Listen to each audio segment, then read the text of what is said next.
రకాల ప్రాబ్లమ్స్ మన రెస్పిరేషన్‌ని మనం సరిగ్గా వాడుకున్నట్టయితే, అంటే మనం తీసుకునేటువంటి గాలి ఎలా తీసుకోవాలి, ఎలా వదలాలి, ఎంతసేపు ఆపాలి, ఇలాంటి ఈ మొత్తం ప్రక్రియనంతా కూడా మనం ఒక క్రమ పద్ధతిలో చేసినట్టయితే చాలా రకాల జబ్బులని వితౌట్ ఎనీ మెడికేషన్ మనం తగ్గించుకోవచ్చు. ఎలాంటి ట్రీట్మెంట్స్ అవసరం లేదు. ఆయుర్వేదం కావచ్చు, హోమియో కావచ్చు, అలోపతి కావచ్చు, ఎలాంటి మెడిసిన్స్ లేకుండా మనం కూర్చున్న దగ్గరనే ఎటువంటి ఖర్చు లేకుండా ఓన్లీ మన శ్వాస క్రమబద్ధీకరణ మీద మనం కొంత కాన్సన్ట్రేట్ చేసి చాలా రకాల క్రానిక్ ప్రాబ్లమ్స్ని తగ్గించుకోవచ్చు.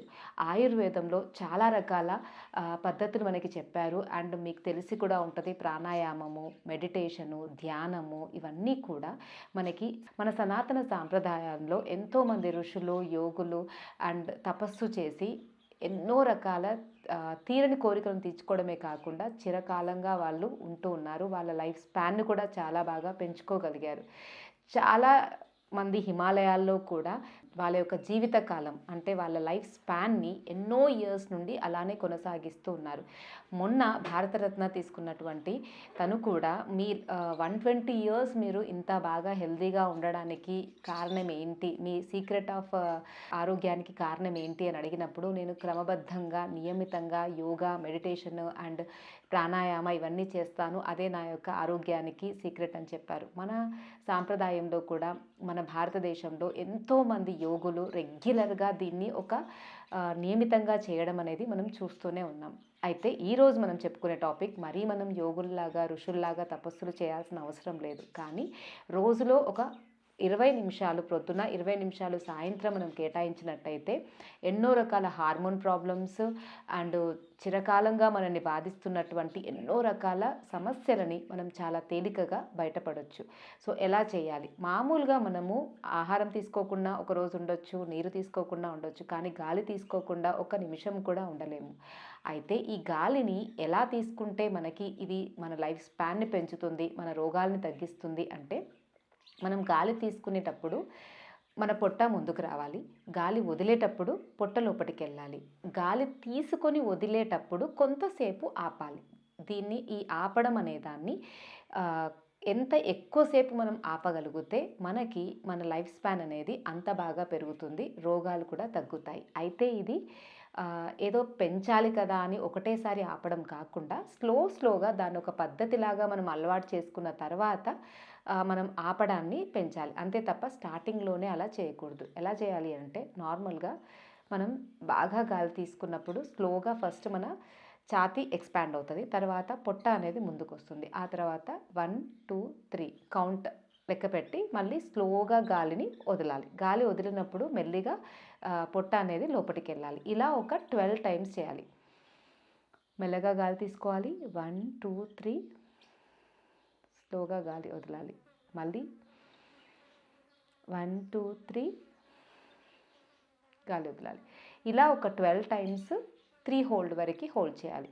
మళ్ళీ నెక్స్ట్ 12 రెస్పిరేషన్స్ 6 వరకు, మళ్ళీ 12 రెస్పిరేషన్స్ 9 వరకు. ఇలా స్లోగా మనం పెంచుకోవాలి. స్టార్టింగ్ ఎవరైతే చేస్తారో వాళ్ళు ఫస్ట్ ఓన్లీ 3 హోల్డ్ వరకే ఒక 15 to 20 డేస్ చేయాలి. మెల్లిగా ఆ తర్వాత 6 వరకు, ఆ తర్వాత 9 వరకు, ఆ తర్వాత 12 వరకు.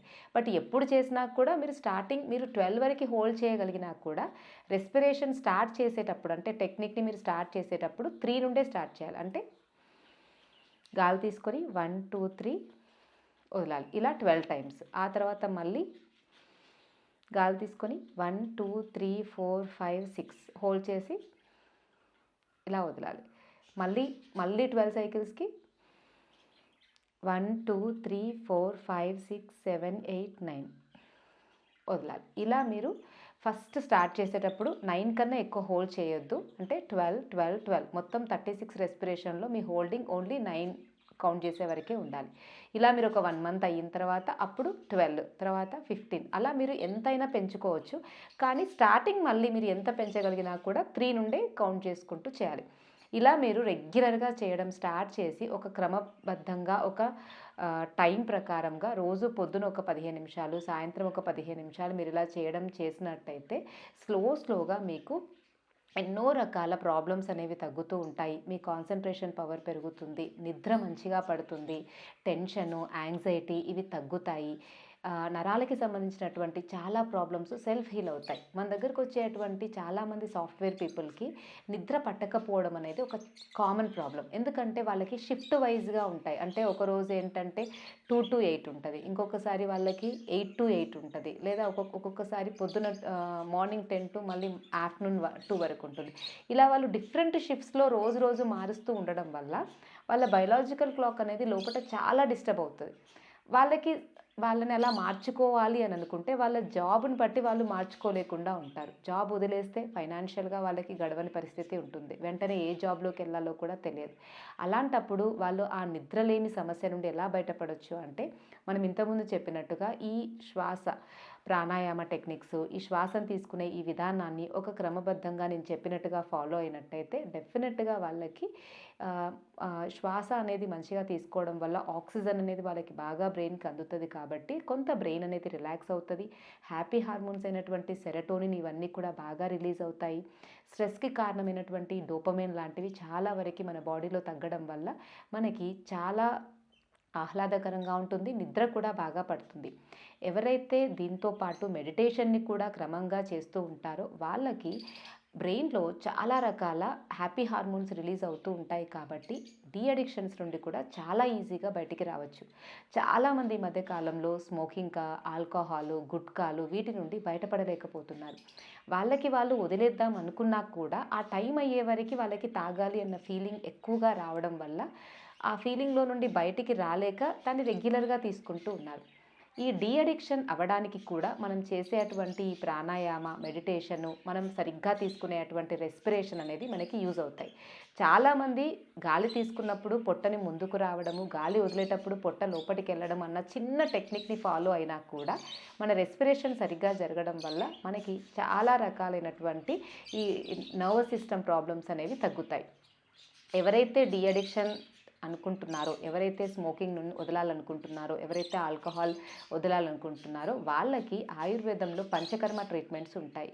ఈ ట్రీట్మెంట్స్ వల్ల వాళ్ళు తొందరగా ఆ దురలవాట్లకి దూరం అవ్వగలుగుతారు. ఎందుకంటే ఎవరికైనా ఈ స్మోకింగ్ రెగ్యులర్గా ఒక నియమిత కాలం చేయడం వల్ల, ఆల్కహాల్ని రెగ్యులర్గా తీసుకోవడం వల్ల రక్తంలో కొన్ని రకాల న్యూరోటాక్సిన్స్ అనేవి ఫామ్ అవుతూ ఉంటాయి. ఆ న్యూరోటాక్సిన్స్ వల్ల వాళ్ళకి ఈ అడిక్షన్ అనేది అవ్వలేకపోతూ ఉంటారు. ఎప్పటికీ కూడా తాగాలి అన్న ఫీలింగ్ అనేది వాళ్ళని నిరంతరం ఇబ్బంది పెడుతూ ఉంటుంది. మనం పంచకర్మ చేయడం వల్ల, వాళ్ళకి క్లెన్సింగ్ జరగడం వల్ల, బ్లడ్ అనేది క్లీన్ అవ్వడం వల్ల చాలా రకాల ఈ న్యూరోటాక్సిన్స్ అనేవి ఎలిమినేట్ అవుతాయి. దానివల్ల వాళ్ళు స్వతహాగానే అలాంటి దురలవాట్లని దూరం చేసుకోగలుగుతారు. అయితే ఈ పంచకర్మ కూడా చేసుకోకుండా మేము ఇంట్లోనే తగ్గించుకోవాలి అని అనుకునే వాళ్ళకి సింపుల్గా చెప్పే ఒక టెక్నిక్ ఏంటి అంటే ఉపవాసం. మన వాళ్ళు ఇంతకుముందు ఖచ్చితంగా నెలలో ఏకాదశికి ఉపవాసం ఉండేవాళ్ళు. నెలలో ఒక్కరోజన్నా నిర్జల ఉపవాసం ఉండేవాళ్ళు. అంటే ఆ రోజు ఏమీ తీసుకోకుండా కంప్లీట్గా ఉపవాసం ఉండేవాళ్ళు. దేవుడి పేరు చెప్పినా కూడా సంకట చతుర్దశి రోజు కొంతమంది, ఏకాదశి రోజు కొంతమంది అమావాస్య రోజు, ఇలా డిఫరెంట్ డేస్ పెట్టుకొని వాళ్ళు ఉపవాసం, కొంతమంది దేవుళ్ళ పేరు చెప్పుకొని గురువారం కావచ్చు, శనివారం కావచ్చు, సోమవారం కావచ్చు, ఇలా ఉపవాసాలు ఉండేవాళ్ళు. అయితే ఉపవాసం రోజు కంప్లీట్గా ఏమి తీసుకోకపోవడం ఒక రకమైన ఉపవాసము, ఓన్లీ లిక్విడ్స్ మీద ఉండడం ఒక రకమైన ఉపవాసము. ఇంకా ఈ మధ్యకాలంలో ఏంటి అంటే ఉపవాసం పేరు చెప్పి పొద్దున టిఫిన్ చేస్తారు, మధ్యాహ్నం తింటారు, మళ్ళీ ఈవినింగ్ టిఫిన్ చేస్తారు. జస్ట్ రైస్ తినరు వాళ్ళు, అంతే. అలాంటి ఉపవాసం అయితే ఏ రకంగా ఉపయోగపడదు. ఉపవాసం అంటే ఓన్లీ మనకి కొంత మాత్రమే మనం ఫుడ్డును తీసుకుంటూ చేసేది మాత్రమే మనం ఉపవాసంగా పరిగణిస్తాము. సో దాంట్లో ఏకాదశి రోజు చేసేటువంటి ఈ నిర్జల ఉపవాసాలు ఏం చేస్తారంటే, దీంట్లో కనీసం వాటర్ కూడా తాగకుండా వాళ్ళు కంప్లీట్ డే ఫాస్ట్ చేస్తారు. ఇలా చేయడం వల్ల మన బాడీలో ఉన్నటువంటి చాలా రకాల టాక్సిన్స్ అనేవి వాటికవే ఎలిమినేట్ అవుతాయి. ఎందుకు అంటే మనం ఎటువంటి ఆహారం ఇవ్వకపోవడం వల్ల మన లివరు, మన స్టమక్ ఇవన్నీ కూడా కొంత రెస్ట్ మోడ్లో ఉంటాయి. కాబట్టి లోపల ఉన్న టాక్సిన్స్ని అవి చాలా బాగా ఎలిమినేట్ చేస్తాయి. అందుకే వారంలో ఒకరోజు కనీసం లిక్విడ్ ఫుడ్ మీద ఉండడం, లేదా కుదరకపోతే నెలలో ఒక రోజన్నా లిక్విడ్ ఫుడ్ మీద ఉండడం, లేదా మాకు కుదరదు లిక్విడ్ ఫుడ్ మీద ఉంటే అంటే కనీసం ఫ్రూట్స్ తీసుకొని కొంత లిక్విడ్స్ తీసుకొని తేలికపాటి కిచిడి లాంటిది అట్లా ఒక పూట తీసుకొనైనా మీరు ఫాలో అవ్వడం అలవాటు చేసుకున్నట్టయితే ఎన్నో రకాల టాక్సిన్స్ని మన బాడీ నుండి బయటికి పంపించవచ్చు, క్రానిక్ ప్రాబ్లమ్స్ని రాకుండా చూసుకోవచ్చు, అండ్ ఎన్నో రకాల అడిక్షన్స్ని మనం ఈజీగా దూరం చేసుకోవచ్చు. స్మోకింగ్, ఆల్కహాలే కాదు, కొంతమందికి టీ కాఫీ తాగకుండా కూడా అస్సలు ఉండలేకపోతారు. అది కూడా ఒక రకమైన అడిక్షన్. అంటే కొంతమంది 10-15 కాఫీలు, టీలు కూడా తాగుతూ ఉంటారు. అసలు దాని నుండి బయటికి రాలేకపోతూ ఉంటారు. అలాంటి వాళ్ళు కూడా ఇలా ఫాస్టింగ్ అనేది ఒక పద్ధతిలో చేస్తూ ఉండడం వల్ల వాళ్ళు ఆ అడిక్షన్ని చాలా ఈజీగా బయటపడవచ్చు. ఇలా మనం డీ అడిక్షన్ అవ్వడానికి మనకి ఈ ప్రాణాయామ టెక్నిక్స్, ఉపవాసాలు, ధ్యానము అనేవి చాలా బాగా ఉపయోగపడతాయి. రెండవది, మనకి క్రానిక్ ప్రాబ్లమ్స్ అయినటువంటి బీపీ, షుగరు, కొలెస్ట్రాల్స్, క్యాన్సర్ లాంటి జబ్బులు రాకుండా ఉండడానికి కూడా ఈ ఉపవాసాలు అనేవి చాలా వరకు ఉపయోగపడతాయి. అందుకే ఒకప్పుడు పాతకాలంలో అందరూ కూడా ఈ ఉపవాసాలని చాలా బాగా చేసేవాళ్ళు. అందుకే వాళ్ళకి ఈ క్రానిక్ ప్రాబ్లమ్స్ వచ్చేవి కావు. మీరు కూడా ఇప్పటి నుండి రెగ్యులర్గా కనీసం నెలలో ఒక్కరోజన్నా ఉపవాసం చేయడానికి మిమ్మల్ని మీరు రెడీ చేసుకోండి. దానివల్ల ఏమవుతుందంటే చాలా రకాల జబ్బులని మనం ఎన్ని మెడిసిన్స్ లేకుండానే, ఎలాంటి మందులు లేకుండానే తగ్గించుకోవచ్చు. ఇంకొకటి ఏంటి అంటే శ్వాస తీసుకునేటువంటి విధానం. ఖచ్చితంగా మీరు గాలి తీసుకునేటప్పుడు పొట్ట ముందుకు రావాలి, వదిలేటప్పుడు పొట్ట లోపలికి వెళ్ళాలి. గాలి స్లోగా తీసుకోవాలి, స్లోగా వదలాలి. ఈ టెక్నిక్ని రెగ్యులర్గా ఫాలో అవ్వండి. ఇలా చేయడం వల్ల కూడా చాలా రకాల హార్మోన్ ప్రాబ్లమ్స్ని, న్యూరలాజికల్ ప్రాబ్లమ్స్ని తగ్గించుకోవచ్చు. ఇవే కాకుండా మంచి బుక్స్ చదవడము, మంచి ఆలోచనలతో ఉండడము, సత్సంగాలను ఎక్కువగా ఫాలో అవ్వడము, మంచి ప్రవచనాలు వినడము, వీటి వల్ల కూడా మన బ్రెయిన్లో మంచి హ్యాపీ హార్మోన్స్ రిలీజ్ అవ్వడం వల్ల మనకి నర్వస్ సిస్టమ్కి సంబంధించిన చాలా రకాల ప్రాబ్లమ్స్ తగ్గుతాయి. సో రెగ్యులర్గా మంచి ఆహారపు అలవాట్లు, మంచి జీవన విధానాన్ని మీరు అలవర్చుకొని చాలా రకాల ప్రాబ్లమ్స్ని ఎటువంటి మందులు లేకుండా మీకు మీరే తగ్గించుకోవచ్చు. అందుకే పత్రిజీ లాంటి ధ్యానం చెప్పేవాళ్ళు కావచ్చు, లేదంటే చాలా రకాల ధ్యానాలకు సంబంధించినటువంటి వాళ్ళు ఉంటారు. వాళ్ళందరూ చెప్పేది ఏంటి అని అంటే no medicine, no doctor, only ధ్యానం ఈజ్ ద ట్రీట్మెంట్ అని చెప్తారు. అంటే ఎటువంటి మెడిసిన్, ఎటువంటి డాక్టరు లేకుండా మీరు ఎన్నో రకాల రోగాలని ఓన్లీ మెడిటేషన్ ద్వారా తగ్గించుకోవచ్చు అంటారు. అది నిజమే. ఎందుకు అంటే మనం ఒక టెక్నిక్లో మన మెడిటేషన్ చేసినప్పుడు, ధ్యానం చేసినప్పుడు మన లోపల ఉన్నటువంటి ఎనర్జీస్ అనేవి చాలా బాగా ఎలివేట్ అవుతాయి. కాబట్టి ఎటువంటి మందులు లేకుండానే తగ్గించుకోవచ్చు.